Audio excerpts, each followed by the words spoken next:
You see this right here? This is what I call a carpet fray. You don't want to pull these. If you pull this, you think, oh, I'll just jerk these out with a pair of pliers, no biggie.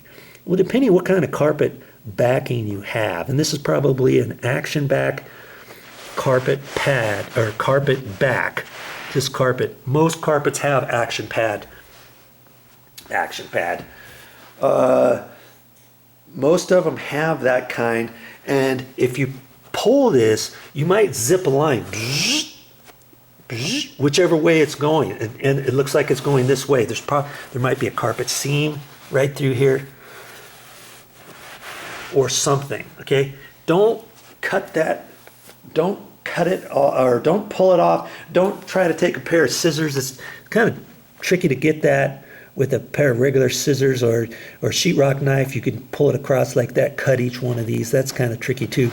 You want to get like a pair of carpet scissors, and I have some. I just don't have them with me. But anyways, it's like this, and then it goes down and across, and that's where the scissor blade is. So it goes like that.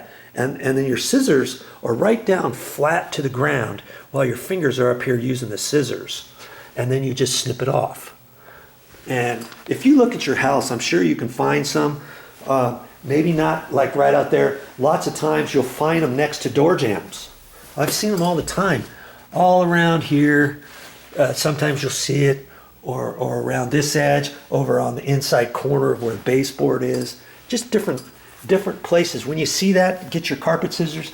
And I'm not sure if you can get carpet scissors at a regular hardware store. If you can't, you may have to look at a carpet wholesale house and run down there and get some carpet scissors there. Okay, it's well worth it. That's where I got mine. I was at a carpet wholesale house ordering carpet ordering glue and different things for a subcontractor, and I ended up getting some carpet scissors. And then there's like for carpet little bits, I can't remember where it is over here, but there was one piece that was sticking out. It was a long piece that was coming out, and I could actually see it. This is a level loop carpet. See how you see the loops. It comes up and it loops down. It's not cut pile, it's level loop. Cut pile is when it's like a level. They cut the top of it, and all you see is the pieces coming straight up. Boom, boom, boom, boom, boom. This comes up and down, up and down, up and down. See, on the side, that's called level loop. Well, there's a piece coming out right here, and it left a little indentation. I thought, I'm not going to cut that off, because then I'll have a little hole right there. I pushed it back in there just with a little screwdriver. Oh, here it is. Here it is. Look at. No, is that it? No, that's not it. That's a little piece I could trim off with the carpet scissors. I was gonna find it. Anyways, I just pushed it down with a little pair or a little screwdriver like this. Okay, but what I was gonna tell you is when you see a strand like that, you could use some crazy glue and just squeeze a little bit of glue in the spot, and then take your long piece and just kind of fold it down, push it down with your little screwdriver, and then take the next little piece, push it down, take the next little piece, push it down, take the next little piece, and you just kind of wedge it down in there, and then it's fixed. And that's how I've fixed a lot of level loop carpet that way, instead of cutting the carpet strand off, okay? So think about that next time you see anything like that happening at your house. Let's see, carpet, paint on carpet. The painters left a couple nice little pretty marks for me over here. They cleaned it up, but you can kind of see the residue left there. And my suggestion is, whenever you see little bits of paint, like if you've got a little paint spill, you can see it. See right there and there.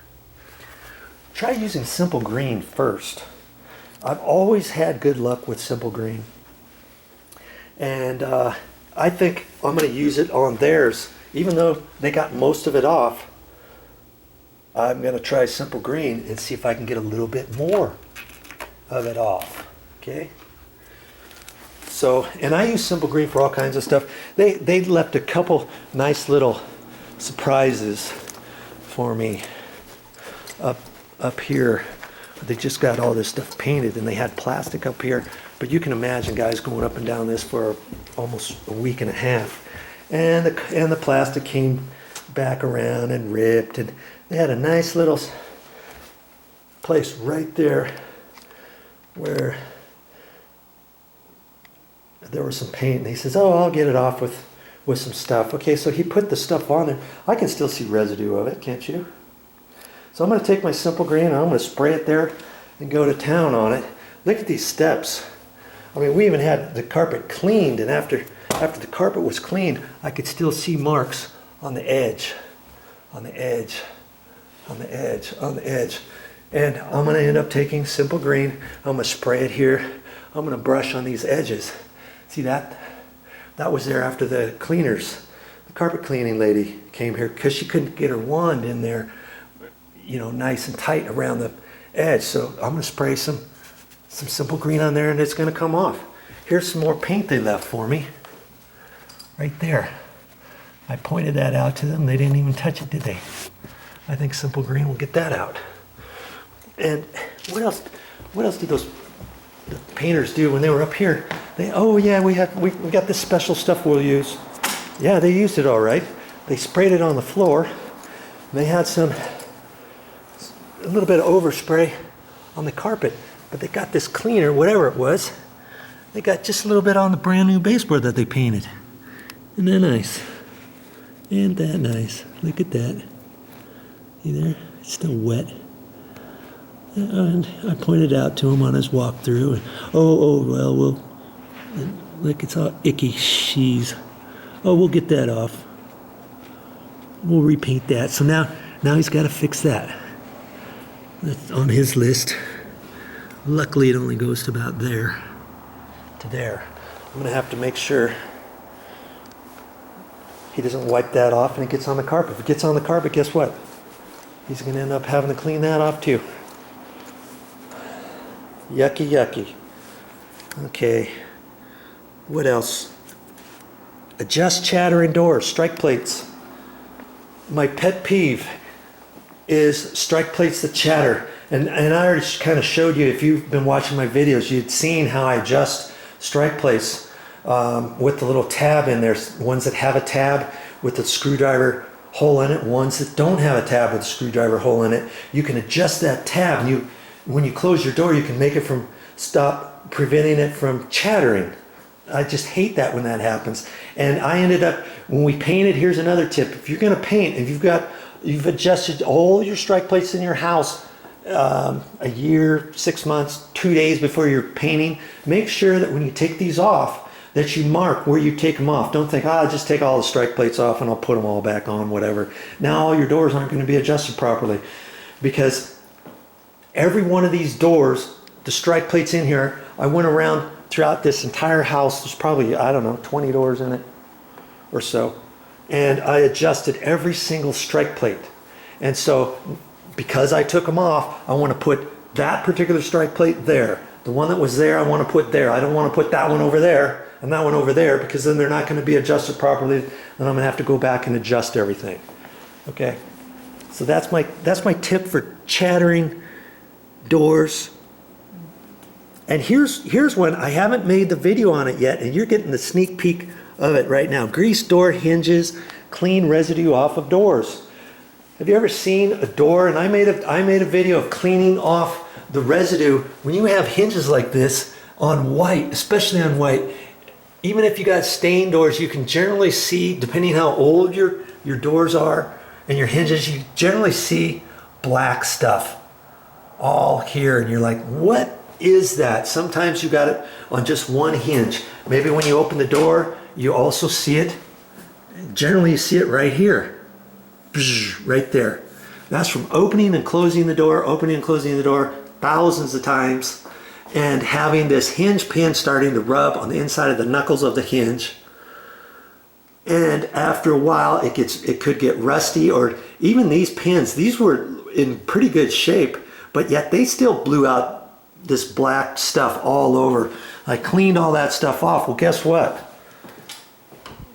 If I don't do anything with these hinge pins now, eventually I'm gonna get all that black stuff on here again, and it blows out. Generally it blows out this way, but even here it blew out a little bit of spray out this way, and there was black up here, and on this one this was black.